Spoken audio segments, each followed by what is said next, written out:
Bienvenidos, bienvenidos. Ya estamos otra vez. Hubo un problema técnico ahorita, pero que estamos ya de regreso. Estamos ya 1 de marzo del 2023. Comenzamos un nuevo mes, pero con este día culminamos con este tomo 7. Hoy vamos a cerrar con nuestra unidad 4, el tema de la iglesia.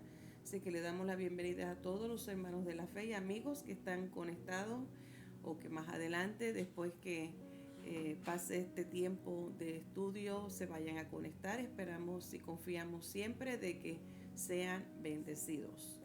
Oremos. Padre nuestro que estás en el cielo, te damos gracias, te damos gloria y honra, Señor Jesús. En este momento, Señor, de quietud, nos preparamos para recibir la enseñanza de esta hora, el pan de vida. Dios del cielo, que la misma Dios del cielo encuentre cabida en nuestros corazones y sea de gran impacto en nuestras vidas. Cada oyente, Señor, que sea ministrado con el poder de tu Espíritu Santo. Le bendecimos en esta hora en el nombre de Jesús. Amén y amén. Muy bien, entonces, como ya les anuncié, terminamos hoy con esta unidad en este tema de la iglesia. La verdad central para esta lección número 26, pienso yo que es el perfecto resumen de toda la unidad, que yo hubiese usado esta verdad central para todas las lecciones que tuvimos en estas pasadas semanas cuando estábamos hablando acerca del tema de la iglesia. Y dice, muchos problemas en la iglesia local resultan del conflicto humano y se pueden resolver escuchando al Espíritu Santo y aplicando a todos los principios bíblicos que encontramos o que podemos aprender es en la práctica de la oración, en el amor, en el cuidado mutuo, en el compañerismo, en tener en mente la importancia del respeto mutuo, entendiendo de que cada uno de nosotros como iglesia, como miembro del cuerpo de Cristo, somos portadores de la imagen de Dios. Así es que cuando tenemos en cuenta todos estos principios o disciplinas bíblicas, nosotros podemos tener confianza de que tanto los problemas que una iglesia puede enfrentar como los conflictos y las persecuciones o los ataques que pueden dar contra la iglesia, podemos resolverlo. Hemos estado hablando también de la importancia de cómo el Espíritu Santo es la clave principal, la importancia que tiene el Espíritu Santo dentro de la iglesia, porque si el Espíritu Santo no, que es la tercera persona de la Trinidad, no forma parte de la iglesia, del cuerpo de Cristo, el organismo, entonces venimos a ser simplemente una organización más. Si nosotros como creyentes, como miembros del cuerpo de Cristo, eh, continuamos viviendo y practicando división, argumentos, peleas, legalismo, prejuicios, todas estas cosas, en lugar de atraer a las almas perdidas, en lugar de atraer a las personas de afuera a venir a ser parte del cuerpo de Cristo, más bien lo va a alejar, porque van a concluir lo que la realidad es, que de qué vale la pena ser parte de una iglesia donde hay continua problemas, conflictos, divisiones, prejuicios, cuando eso es lo que ya experimentan en el mundo. En la clase de hoy vamos a estar, bueno, la clase, el escritor que compuso la sugerencia de la clase de hoy trata de 6 diferentes tipos de problemas que la iglesia primitiva particularmente estuvo enfrentando. No estaremos tratando hoy todos esos 6 en sí. Vamos más bien a enfocarnos en 4 áreas específicas, de la cual ayudan uno de los problemas de esos 6. Vamos a hablar como 2 o 3 de ellos que se encierran en 4 puntos específicos, y ver cómo es que la iglesia confrontó o lidió con estos problemas, y cómo nosotros como iglesia hoy en día entendamos que tampoco estamos exentos, tampoco estamos fuera de de peligro de enfrentar los mismos problemas y cómo entonces también de la misma manera en que ellos procedieron, la iglesia primitiva procedió para ayudar a resolver estos problemas de una manera efectiva. Nosotros como iglesia local, la iglesia de hoy día, también aprendamos la clave de cómo resolver los conflictos por el bienestar de la iglesia. El verso clave está en 1 Corintios capítulo 12, verso 13, lo cual nos dice: porque por un solo espíritu fuimos todos bautizados en un cuerpo, sean judíos o griegos, sean esclavos o libres, y a todos se nos dio a beber de un mismo espíritu. Este verso nos habla claramente de lo que es la unidad, entendiendo de lo que hemos estado tratando en esta semana, de que desde el principio en el corazón de Dios ya estaba el anhelo y el plan de que todos procedan al arrepentimiento, de que la iglesia fuera compuesta de su pueblo escogido y también incluyendo a los gentiles. Y aquí Pablo hace una vez más referencia de que no hay distinción de persona, de que todos podemos ser salvos por el mismo Dios, sin importar nuestro estatus económico, sin importar nuestra raza, sin importar cuán diferentes seamos o cuán diferentes nos veamos. Todos somos, dignos también, por decirlo así, tenemos la oportunidad, el beneficio de proceder al arrepentimiento y ser salvo. Ahora, entendiendo de cómo proceden también los problemas, que no tan solamente los problemas son fuera en el mundo, también en las iglesias locales ocurren los problemas, y entendamos que también muchas veces muchos de estos problemas y conflictos son causados o provocados por nuestro propio comportamiento como humanos. Y antes de entrar entonces de lleno a dos de las áreas que la iglesia primitiva estaba enfrentando, quiero leerles un resumen de lo que se trata el libro de los Hechos. Vamos a estar enfocados en la clase de hoy en el capítulo 15 de Hechos, a pesar de que la mayoría de los estudios de esta semana han sido basados en el libro de los Hechos. Y quiero leerles el resumen de en qué se centra este libro histórico. Este libro histórico fue escrito por Lucas mientras estaba en Roma con Pablo. Y aquí él continúa el relato del evangelio de su autoría, o sea, el libro que lleva también su nombre, Lucas, fue escrito por él, compuesto, él fue el que hizo la investigación y relata también del ministerio de Jesucristo. Él lo presenta, él presenta el libro, su evangelio, compartiendo algunos puntos como también Mateo y Marcos lo menciona. Y Lucas también entendemos que fue el único autor gentil de todo lo que encontramos en la Biblia. Este libro de Hechos es también escrito por él. Y aquí él es que continúa con su relato del Evangelio. Y él entonces continúa con la historia inmediatamente de los eventos que siguieron a la crucifixión y a la resurrección de Cristo. Toda esta historia en el libro de los Hechos abarca un periodo de unos 3 años. Incluye también un relato de la organización y los comienzos de la historia de la iglesia cristiana. Y ahí es donde nosotros obtenemos más detalles de los principios, del comienzo de la iglesia primitiva y cómo fue que se levantó, cómo se desarrolló y las cosas que también enfrentaron. Este libro también muestra el progreso del cristianismo y constituye el enlace entre los evangelios y las cartas. Se destaca la obra del Espíritu Santo, que por eso es que hemos estado dando énfasis en toda esta unidad respecto a la clave o la posición de tercera persona de la Trinidad, que es el Espíritu Santo en la iglesia. Así que todo podemos ver a través de la historia de resumen del libro de los Hechos, cómo se revela, cómo se manifiesta y la función del Espíritu Santo en la iglesia primitiva. También entendemos que el propósito central es mostrar con la dirección del Espíritu Santo, Cristo continúa su obra a través de los creyentes y de la iglesia. Así que con la dirección que el Espíritu Santo obró en la iglesia primitiva, todavía obra con nosotros en los cristianos de hoy día y la iglesia de hoy día.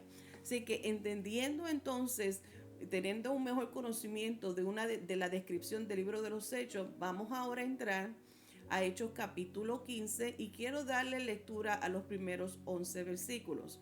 Hechos capítulo 15, los versos del 1 al 11. Entonces, algunos que venían de Judea enseñaban a los hermanos: si no os circuncidáis conforme al rito de Moisés, no podéis ser salvos. Como Pablo y Bernabé tuviesen una discusión y contienda no pequeña con ellos, se dispuso que subiesen Pablo y Bernabé a Jerusalén, y algunos otros de ellos, los apóstoles y a los ancianos, para tratar esta cuestión. Ellos pues, habiendo sido encaminados por la iglesia, pasaron por Fenicia y Samaria, contando la conversión de los gentiles, y causaban gran gozo a todos los hermanos. Y llegados a Jerusalén, fueron recibidos por la iglesia y los apóstoles y los ancianos, y refirieron todas las cosas que Dios había hecho con ellos. Pero algunos de la secta de los fariseos que habían creído se levantaron diciendo: es necesario circuncidarlos y mandarles que guarden la ley de Moisés. Y se reunieron los apóstoles y los ancianos para conocer de este asunto. Y después de mucha discusión, Pedro se levantó y les dijo: varones hermanos, vosotros sabéis cómo ya hace algún tiempo que Dios escogió a los gentiles. Óyense por mi boca la palabra del evangelio y creyesen. Y Dios, que conoce los corazones, les dio testimonio, dándoles el Espíritu Santo lo mismo que a nosotros.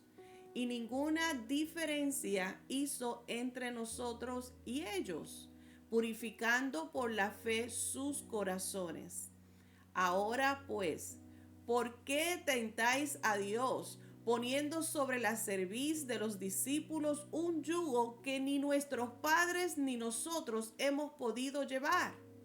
Antes creemos que por la gracia del Señor seremos salvos, de igual modo que ellos. Aquí estamos viendo esta famosa discusión o famosa reunión o argumento que ocurrió. Fue necesario porque estamos viendo cómo el tema del prejuicio y el tema del legalismo estaba casi por hacer daño a esta iglesia creciente. En la entrada de los gentiles a la iglesia estaban también entre los judíos fariseos que se habían convertido al cristianismo, pero todavía estaban atados a la aplicación de los rituales, y estaban convencidos y exigían que los nuevos convertidos gentiles también se sometieran a los rituales o al cumplimiento de la ley de Moisés que le aplicaba a ellos. Entendemos y vemos en la historia de Pedro que él también estaba, en su principio él tenía ese mismo tipo de celo cuando Dios intervino por medio de esa visión de demostrarle de estos animales en el lienzo y como Pedro decía, no, no voy a comer tal cosa. Y Jesús lo reprendió, Dios lo reprendió, corrigiéndolo, diciéndole quién eres tú para llamar inmundo a algo que yo también he querido, quiero que sea parte de la iglesia, que por mi sangre también son lavados, son purificados. Y esa misma mentalidad que tenía Pedro la tenían también muchos de los fariseos, de los que se habían convertido al cristianismo. Todavía no estaban moldeados, todavía no habían visto la visión y el plan de Dios desde el principio. Así es que vemos ahora cómo es que se enfrenta la iglesia en esta circunstancia, que se estaban encontrando este argumento, y entonces se reunieron y llegaron a un acuerdo. Así es que Pablo y Silas son las personas que ponen al frente para llevar, para atender este asunto y traer una solución. El problema no tanto era la práctica o el ritual de la circuncisión, es más bien la enseñanza o la imposición de la práctica de la circuncisión para completar la salvación. Y ahí es donde ahí es donde más bien rige el problema. No era necesario y no tampoco igual nosotros como hoy día no podemos concluir o pensar que necesitamos algo más para completar la salvación. Una salvación que por gracia nosotros la hemos recibido gracias a la obra redentora de nuestro Señor Jesucristo en la cruz del Calvario. Así que Pablo y Bernabé entonces son los que encabezaron una delegación a Jerusalén para discutir el tema con los líderes de la iglesia y los apóstoles allí.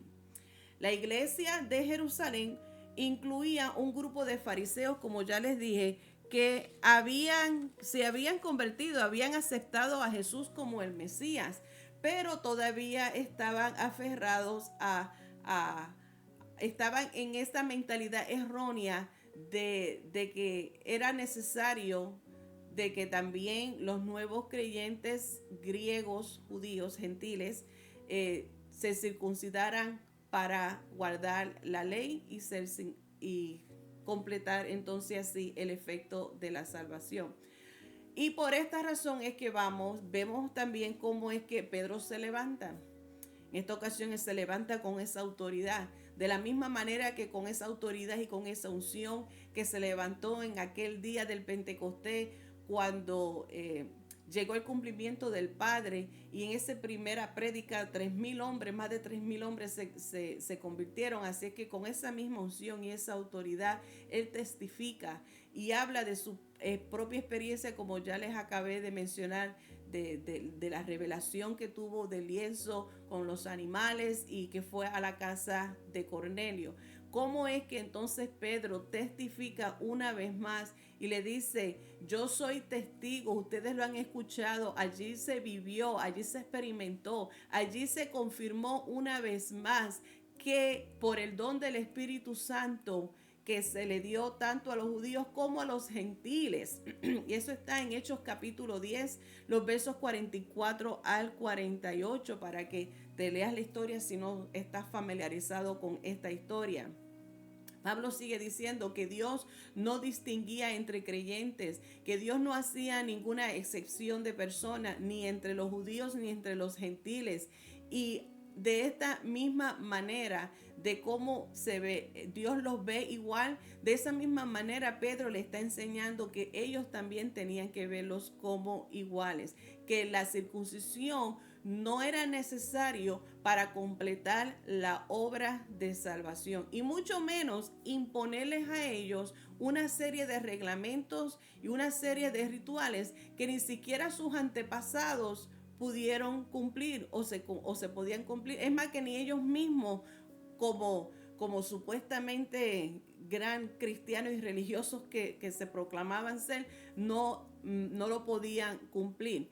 El enseñar o el tratar de convencer o doctrinar a una persona a llevar a cabo un paso adicional para tener efectividad la obra redentora de Cristo es quitarle valor, es invalidar la obra que hizo Dios entre los gentiles.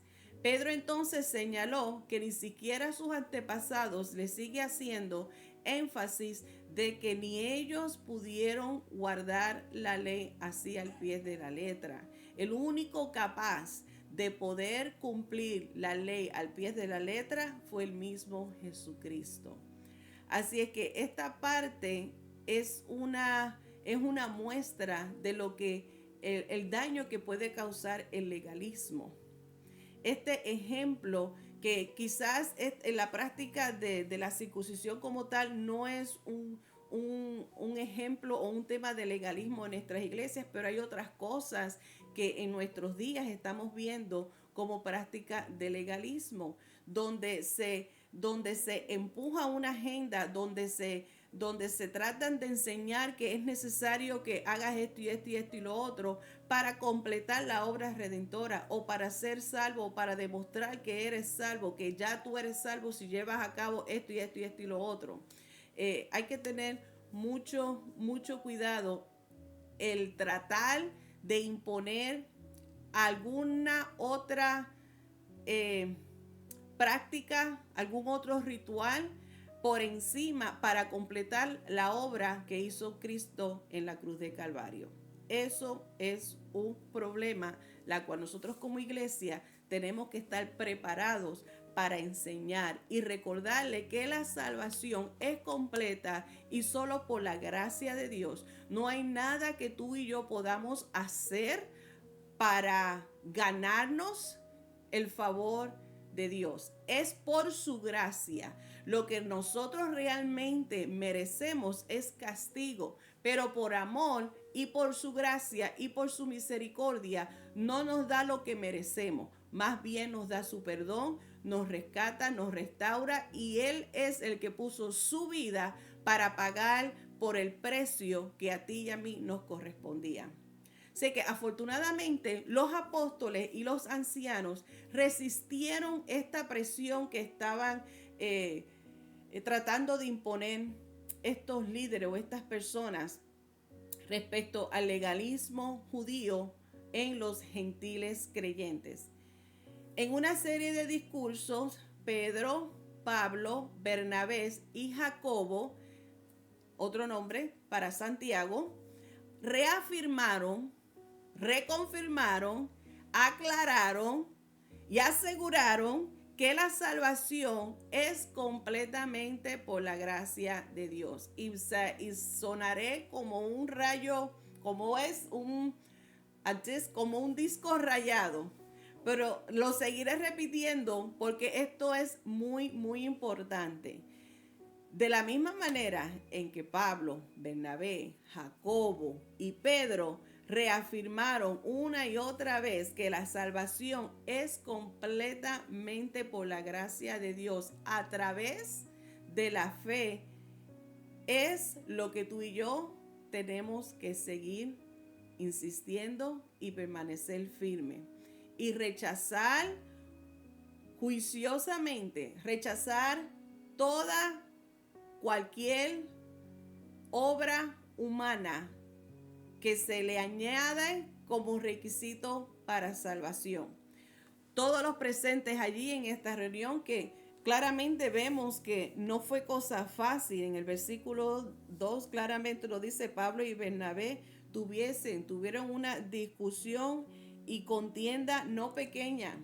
Yo les decía a los hermanos en la iglesia ayer que eso no fue una reunión donde hoy día muchas veces los que han sido parte o son parte del cuerpo ejecutivo o los diáconos, cuando hay una reunión con el pastor, que como están en una mesa, algunas personas, algunas reuniones te proveen frutitas, queso, agua, café y vamos así a hablar de los negocios del Señor y vamos a tener una reunión. No, para nada. No fue ese tipo de reunión con una agenda y vamos a ver qué opinas tú y cómo vamos a... No, eso dice claramente, estuvieron ahí que ser firme para aclarar y reafirmar una y otra vez que no hay nada, ninguna obra, ninguna otra práctica que vaya a hacer completo una obra que ha sido gratuitamente y por la gracia de Dios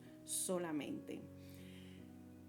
Tenemos que mantenernos firmes y no acomodar el evangelio según la cultura y según la historia, porque desafortunadamente todavía estamos viendo en nuestros días y ahora más en los tiempos que se están acercando y se están acabando, cómo es que quieren acomodar el evangelio para facilitar, hablando de que hay muchos caminos para llegar al reino de los cielos, que nada de lo que hacemos en esta vida realmente tiene impacto en la vida futura, de que Dios es amor y perdona todo, o de que realmente no existe una vida no hay una eternidad después de esta vida. Así es que todas estas cosas, o viceversa, también el lado opuesto de causar mucho sufrimiento, autosufrimiento, autocastigo en el cuerpo, que eso nos hace a la persona más santa, más apta,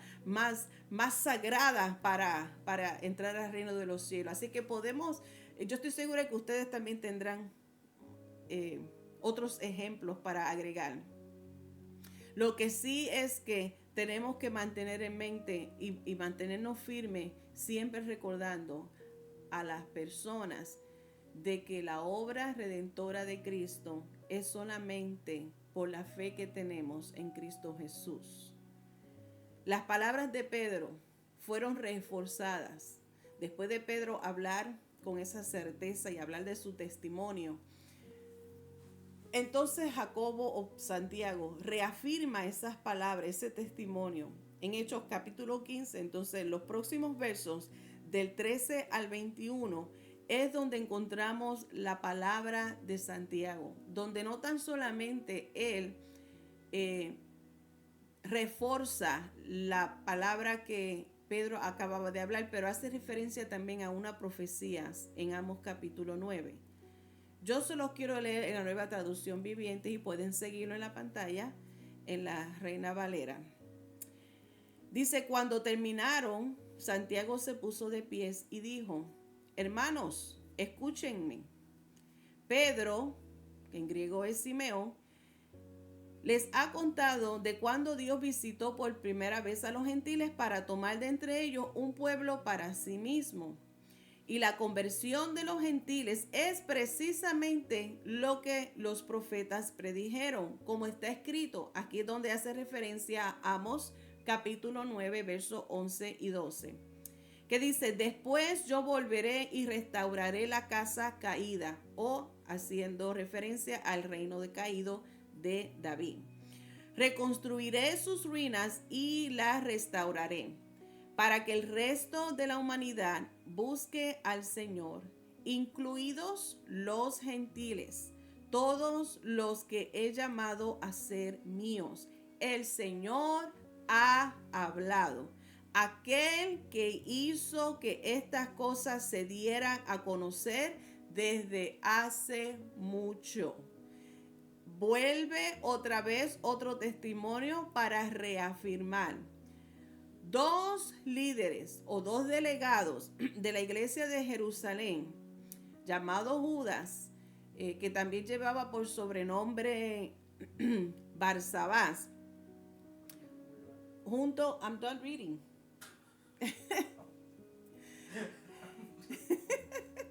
El técnico pensó que yo estaba todavía leyendo. Tú tienes hasta el 21 aquí. Sí, yo leí hasta el 18. Pero pueden seguir leyendo, siempre se los he avisado, que siempre es bueno que tengan sus Biblias y continúen también sus estudios y se lean lo antes y después para adelante y para atrás, para que tengan todo una mejor aclaración, ya que todo lo que hablamos es en forma de resumen.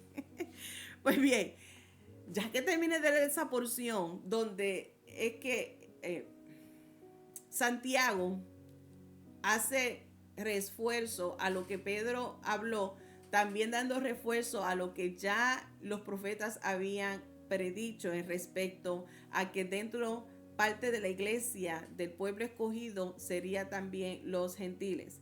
Si es que junto con ahora, para después de haber ya acordado, ya está aclarado el asunto, ya han entendido de que no hay necesidad de estar imponiendo a los gentiles cristianos a que cumplan la ley de Moisés, también pretendiendo de que es necesario para completar una salvación que es gratuita y todo por la gracia y la fe que tenemos en Jesucristo. También se le incluyen a este grupo de personas a dos delegados, Judas, que como ya les decía, también llevaba de sobrenombre Barsabás, y Silas. Ellos también fueron designados para acompañar entonces a Pedro y a Bernabé para ir de regreso a Antioquía con una carta. Así que los versículos 23 al 29 de este capítulo de Hechos está entonces los detalles donde se explica que los judaizantes, o sea, los judíos que insistían en que los gentiles guardaran la ley, estos que habían ido allá, la carta está especificando que no habían sido enviados por la iglesia madre o por los líderes. No habían sido enviados por los líderes de Jerusalén. El verso 23. Y escribir por conducto de ellos, los apóstoles y los ancianos y los hermanos de entre los gentiles que estén en Antioquía, en Siria y en Cilicia, saludar. 24. Por cuanto hemos oído que algunos que han salido de nosotros, a los cuales no dimos orden, os han inquietado con palabras, perturbando vuestras armas, mandando circuncidaros y guardar la ley. 25. Nos ha parecido bien, habiendo llegado a un acuerdo, que ya les mencioné, elegir varones y enviarlos a vosotros con nuestros amados Bernabé y Pablo. Gran pareja en el sentido del balance que hay en las personalidades. 26. Hombres que han expuesto su vida por el nombre de nuestro Señor Jesucristo. Así que enviamos a Judas y a Silas, los cuales también de palabras os harán saber lo mismo, porque ha parecido bien al Espíritu Santo y a nosotros no imponeros ninguna carga más que estas cosas necesarias. Y aquí es donde vamos a entrar. En este versículo 29. Este es el versículo clave de lo que acordaron para ayudar a la iglesia creciente que estaba siendo, vamos a decir, hostigada por estos líderes que habían salido imponiéndoles o exigiéndoles que cumpliesen la ley. Versículo 29 dice: que os abstengáis de los sacrificios a ídolos, de sangre, de ahogado y de fornicación, de las cuales cosas si os guardaréis, bien haréis. Pasadlo bien. Paz, tranquilidad. Dios les bendiga. En otras palabras, está cerrando. Esta carta era para aclarar y dar consuelo, poner orden, ayudarlos a crecer, a mantener la unidad. Y en lugar de hacerlos a ellos que cumplieran un requisito de leyes y costumbre que hasta más de 600 reglamentos se habían ellos desarrollados para mantener su religiosidad. Son 4 cosas nada más que acordaron entonces decirle a los nuevos creyentes judíos que se abstuvieran: comer carne o consumir carne o alimentos ofrecidos a ídolos, consumir sangre, consumir carne de animales estrangulados, y número 4, abstenerse de toda inmoralidad o fornicación, como lo dice en otras versiones. Estas 4 cosas las que yo quiero hablar rápidamente por el resto de la clase. Levíticos capítulo 17, verso 10 dice, porque la vida de la carne, Levíticos 17, 11, right? Yeah. 11, porque la vida de la carne en la sangre está, y yo os la he dado para hacer expiación sobre el altar por vuestras almas, y la misma sangre hará expiación de la persona. Les voy a dar 3 razones por la cual está la prohibición de comer o consumir sangre. 2 de ellas las vemos claramente aquí en esta porción bíblica. Did you look up Deuteronomio 12:23? Or no? Yes. Okay. Can you put it up for a minute? Deuteronomio 12:23, solamente que te mantengas firme en no comer sangre, porque la sangre es la vida, y no comerás la vida juntamente con su sangre. Bien, estos 2 versículos bíblicos nos dan 2 razones por las cuales nosotros como iglesia no deberíamos consumir sangre, y la razón por la cual la iglesia... primero quiero tratar la razón por la cual estos fueron los cuatro reglamentos que se le da a la iglesia, a los griegos cristianos o los gentiles cristianos. La primera, esta prohibición de consumir sangre es porque, número 1, es vida. La sangre está relacionada con la vida, y la vida a quien solamente le pertenece es a Dios. Dios es el que da la vida y Dios es el que quita la vida.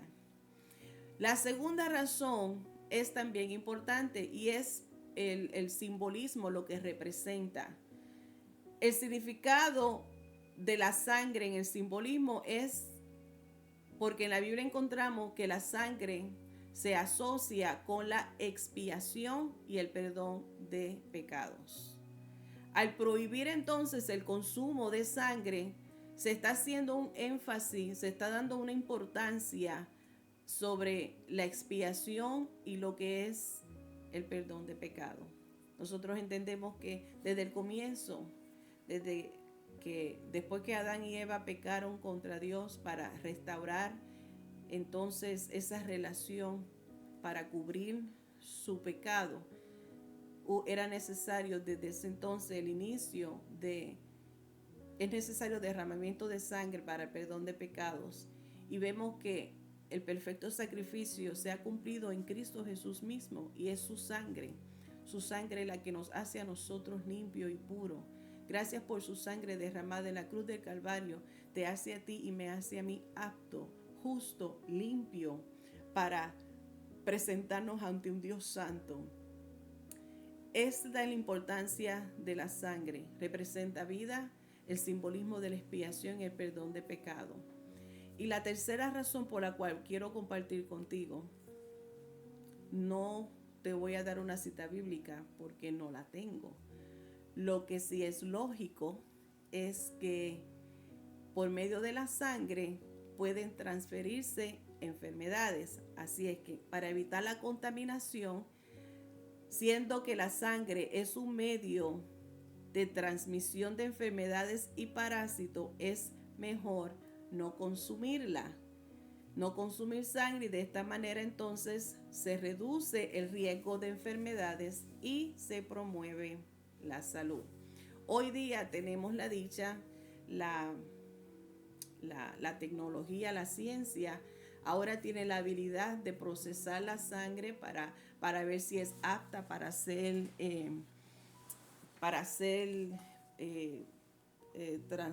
transfusion, para hacer para ser dada a otra persona. I guess que se usan en las operaciones o cuando necesitan transfusión de sangre. Tenemos esa dicha, que ahí está la historia, en los tiempos no existía y para qué se usaba, está bien. Es más, también entendemos que los testigos de Jehová, por esta razón de que representa la vida, no están de acuerdo o rechazan las transfusiones porque esa es su creencia. Así es que aquí les dejo 3 razones. 2 de ellas están ya citadas en Levítico 17:11 y Deuteronomio capítulo 12, verso 23. Ahora, ¿por qué entonces no consumir carne en un animal estrangulado? El consumo de sangre se considera un acto de tomar la vida de otro o de otra criatura, y se considera entonces impuro. Por lo tanto, algunas religiones, específicamente el judaísmo y el islam, prohíben comer carne que no haya sido desangrada correctamente. También en el mismo caso que se aconseja que haya una preparación en la carne cuando se esté preparando, asegurarse de que se cocine bien, porque habla acerca del riesgo también de causar alguna enfermedad o algún virus que se pueda transmitir. Carne de un animal sacrificado a los ídolos, esa otra prohibición que se hace. Así que esta era una de las luchas más candentes en la iglesia primitiva, debido a que era un lugar donde en Roma, en Jerusalén, eran los corintios, eran rodeados por la idolatría. Ay. Así es que para mantener la unidad dentro de la iglesia y por el bienestar de los nuevos creyentes, se acordó en la prohibición de consumir la carne de los animales que han sido sacrificados o dedicados a los ídolos, ya que era una de las prácticas más abundantes de dedicar una carne o animar a un ídolo, y después entonces esta era vendida en el mercado, y a las personas no estar segura o no saber de si esa carne viene ha sido dedicada a un ídolo, pues prefieren entonces no consumirla. Y además de que eso, y como no hay seguridad, y para evitar, porque también muchas de las personas salían de esa vieja vida, y para el bienestar de ellos era mejor entonces que todos se abstuvieran de comer carnes que ha sido dedicada a los ídolos. De la misma manera que muchas de estas personas, aunque no fueran los mismos los que ofrendaban al ídolo, aunque no fueran ellos los ofrendantes, al ellos consumir una carne que ha sido dedicada a los ídolos, se sentían o se veían que formaban parte de la práctica de la idolatría en el sacrificio de animales o carne a los ídolos. ¿Me están entendiendo? Kind of. Si el técnico no me entiende, quiere decir que quizás alguno de ustedes tampoco me entiende. Estoy tratando de hacerlo lo más fácil posible. Así es que este problema había surgido de cuanto al consumo de la carne por esta precisa razón, porque era común que esta carne que se vendía en el mercado, muchas de ellas eran consagradas como sacrificio al falso dioses antes de ser vendidas. Así es que los judíos no querían saber nada de esa carne, porque desconfiaban entonces de las prácticas de la manipulación de estos alimentos impuros, y creían, como ya les acabo de explicar, que se consideraban parte de la consagración o el del culto a los ídolos. Así es que esto ayudaba mejor para el bienestar de todos. El asunto se estaba convirtiendo en un punto de gran discusión dentro de la iglesia. Y por esta razón es que se tomó esta decisión para no promover el legalismo, sino para más bien mantener la paz dentro de la iglesia. Puesto que comer carne consagrada a los ídolos era una cuestión que causaba división con la posibilidad de escandalizar a los demás creyentes, lo más conveniente era la abstinencia. El principio del acuerdo que llegaron los líderes de la iglesia judía para los gentiles cristianos, era enseñarle que muchas veces por el bienestar de la unidad del cuerpo de Cristo, por el bienestar del crecimiento de otros que quizás son más débiles en la fe o que están teniendo, pueden tener problemas con esto, pues es mejor abstenerse y renunciar a algunos de los, ¿verdad?, de nuestros propios derechos personales por el bienestar de la mayoría. El crecimiento espiritual es prioridad y vale más que las preferencias personales. Sí, hay algo que yo consuma, por ejemplo,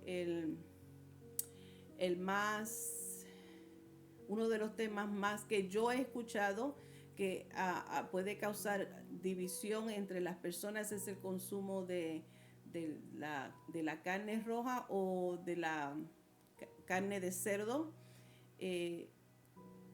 Si hay algo, no tan solamente en el comer, puede ser en cualquier otra práctica, que si para ti te causa, para ti es malo, no puedes imponer lo que para ti puede ser malo que para otro no le encuentra perjudicioso, no le encuentra que le afecta. Así es que respetémonos unos a otros porque hay temas, hay cosas que realmente no son de importancia, ¿cómo les diría? No son temas o asuntos de salvación como tal.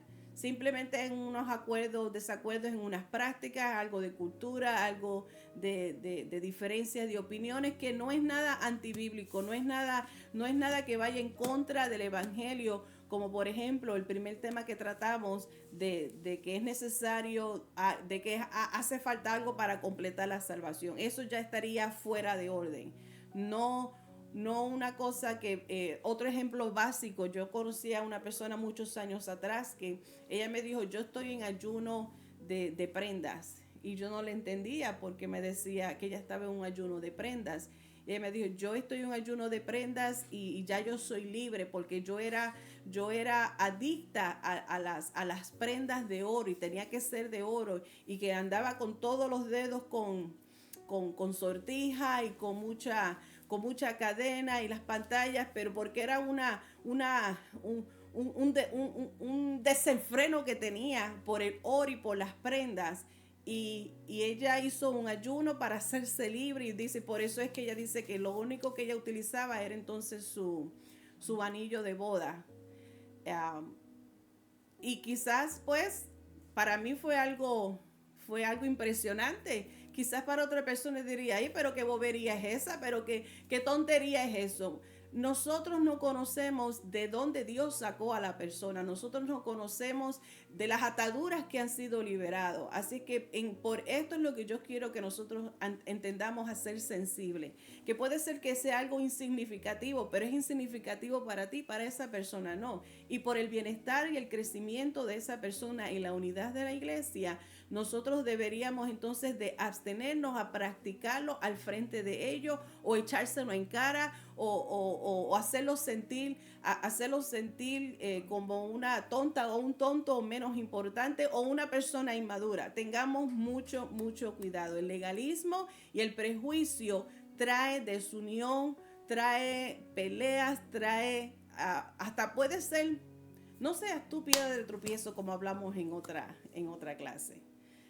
no seamos parte del problema tampoco, vamos a ser parte de la solución.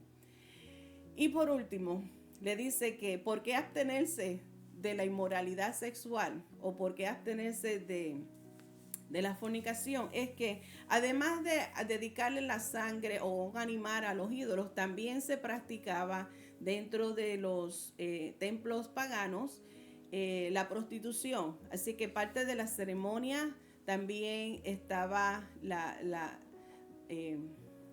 práctica de la sexualidad libre.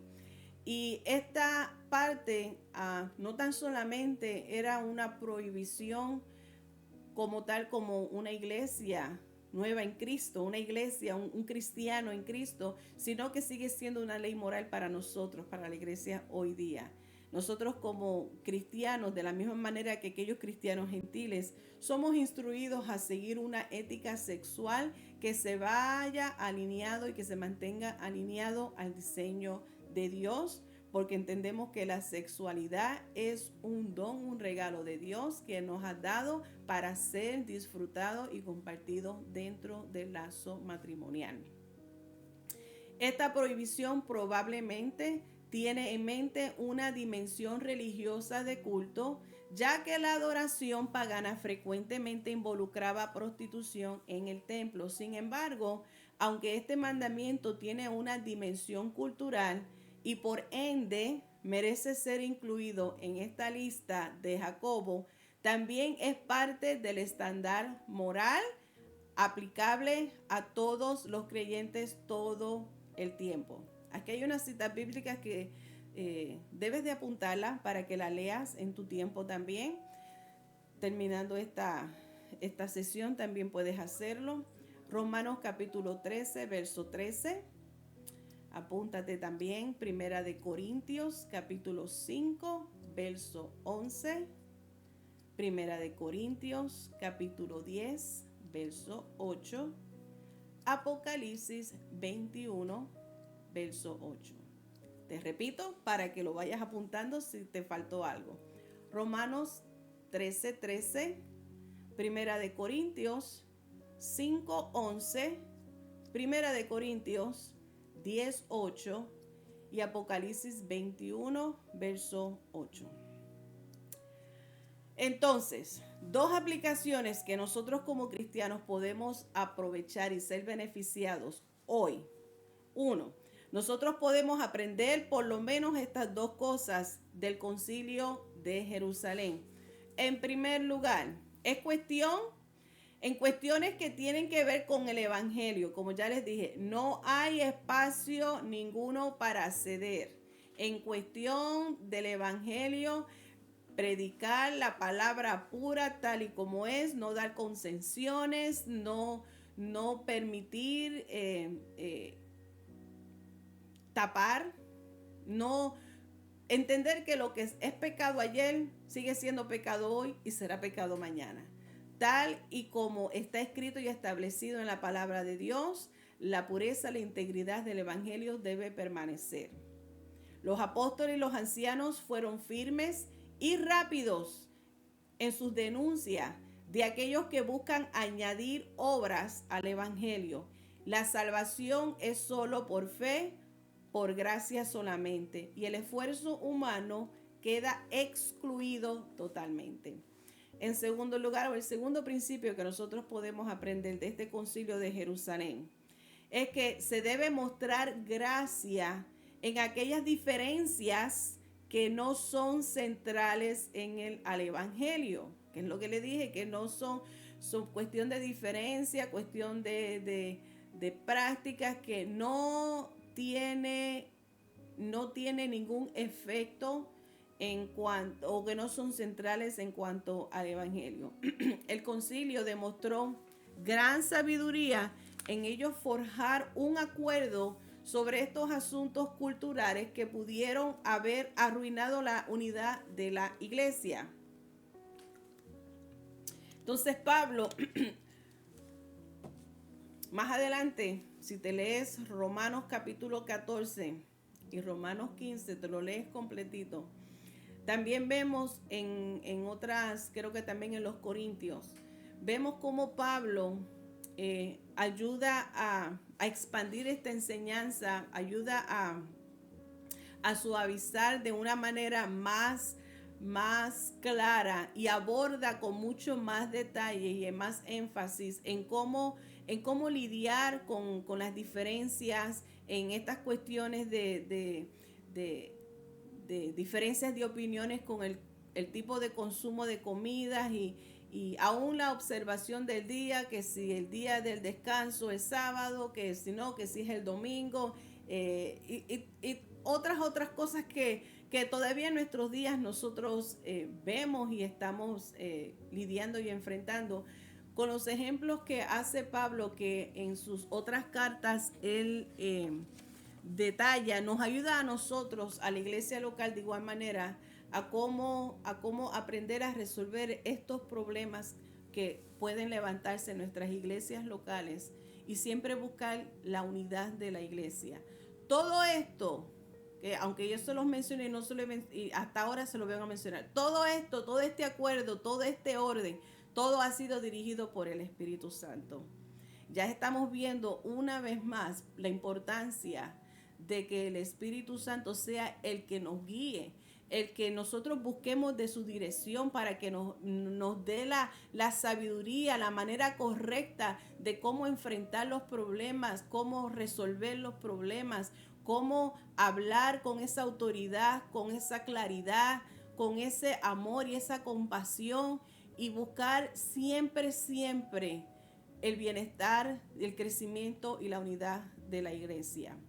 Nosotros podemos aprender a través de las otras enseñanzas de Pablo en la forma en que él escribió sus cartas. Todos fueron dirigidos por el Espíritu Santo. Las instrucciones que da Pablo nos ayuda a nosotros también. Todavía son aplicables para nosotros la iglesia hoy día. Esta iglesia primitiva en sus primeros tiempos, en sus primeros días, sufrieron muchos contronazos, muchos challenges, muchos retos.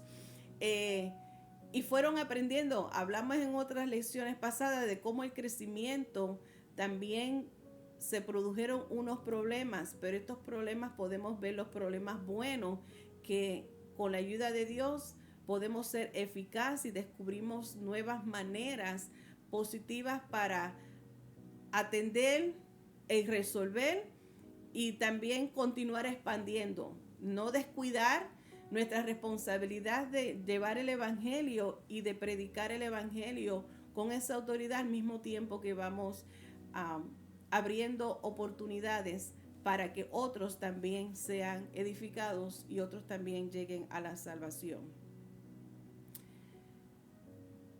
El concilio nos enseña a nosotros ese ejemplo que nos dio de la importancia de buscar la dirección del Espíritu Santo, de aprender a establecer unas normas que ayuden a mantenernos centrados en Dios, en su plan, en su propósito, al mismo tiempo que gozamos de la unidad.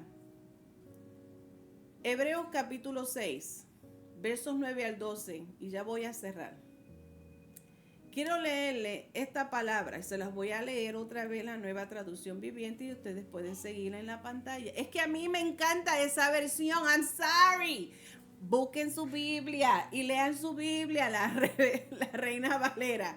Pero yo se las voy a leer aquí. Hebreos 6, verso 9 al 12. Queridos hermanos, aunque hablamos de este modo, no creemos que esto se aplica a ustedes. Estamos convencidos de que ustedes están destinados para cosas mejores, las cuales vienen con la salvación. Verso 10. Pues Dios no es injusto. No olvidará en cuánto esfuerzo han trabajado para Él y cómo han demostrado su amor por Él sirviendo a otros creyentes como todavía lo hacen. Verso 11. Nuestro gran deseo es que sigan amando a los demás mientras tengan vida para asegurarse de que lo que les espera se hará realidad. Verso 12. Entonces No se volverán torpes ni indiferentes espiritualmente. En cambio, seguirán el ejemplo de quienes gracias a su fe y perseverancia heredarán las promesas de Dios. De manera que, hermanos, amigo, que me escuchas, que todavía estás ahí escuchándome, a medida que nosotros nos preocupamos unos por otros, nosotros tenemos ejemplos a seguir en las Escrituras. Tenemos ejemplo en la historia de la iglesia y tenemos también nuestras propias congregaciones. Al nosotros acercarnos a Dios y a nuestros hermanos en la fe, nosotros nos convertimos en ejemplos de vivir que otros también puedan seguir. Todo comienza conmigo. Todo comienza contigo. ¿Cómo nosotros ahora podremos poner este ministerio en acción? Todas estas lecciones que hemos hablado en esta semana respecto a la iglesia. Número 1, entendamos siempre que con la ayuda del Espíritu Santo nosotros podemos soportar las persecuciones, nosotros podemos lidiar con los conflictos, nosotros somos capaces de resolver los problemas que puedan levantarse en la iglesia. Estos sean que vengan de la parte externa, que vengan de afuera o que vengan desde adentro, causados por nuestras propias decisiones. Todo lo podemos en Cristo que nos fortalece. Todo lo podemos hacer con la fuerza de nuestro Señor Jesucristo. Permanecemos en Él, seremos uno, y tal como Jesús oró al Padre, así como tú y yo somos uno, que tú y yo seamos uno con Él. Amén. Dios te bendiga. Padre Santo, Dios bueno, gracias. Gracias por este tiempo maravilloso, por tu palabra alentadora. Te presento, Señor, a cada iglesia en todo el mundo, Señor amado, que nosotros continuemos viviendo apasionados por ti, por tu palabra, que nosotros no perdamos de enfoque, sino que mantengamos nuestra mirada en ti, que eres nuestro autor y consumador de la fe. Y sobre todo, Padre Celestial, te damos gracias. Gracias por enviarnos al Consolador. Gracias por tu Espíritu Santo que mora en nosotros, que nos ilumina, nos guía, nos corrige y nos ayuda a recordar todo lo que hemos aprendido de ti.